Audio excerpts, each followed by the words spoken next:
সুপ্রিয় দর্শক মণ্ডলী, চলে এলাম বাংলাদেশের মৎস্য খামার নিয়ে। আজ চলুন দেখে আসি কিভাবে বাংলাদেশের পুকুরগুলোতে মাছ চাষ করা হয়।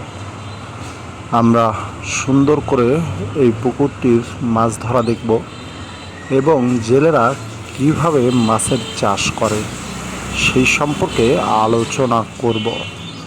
পুকুর প্রস্তুতকরণে সর্বপ্রথম চুন প্রয়োগ করতে হবে পুকুরে, যেন জীবাণু চলে যায়।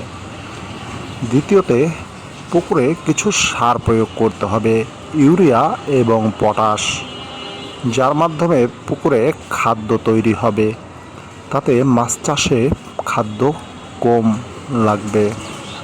চলুন দেখে আসি আজ এই পুকুরের মাছগুলো কত বড় হয়েছে। চলুন তাহলে জেলেদের জাল টানা দেখছি। দেখতে পাচ্ছেন পুরো পুকুরে মাছগুলো লাফাচ্ছে কিভাবে।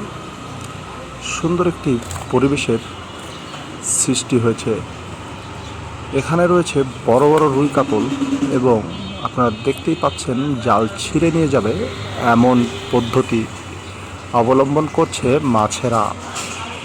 প্রিয় দর্শক মণ্ডলী, আজ বাংলাদেশের অন্যতম একটি ভাইরাল পুকুরে আমরা মাছ ধরা দেখতে এসেছি।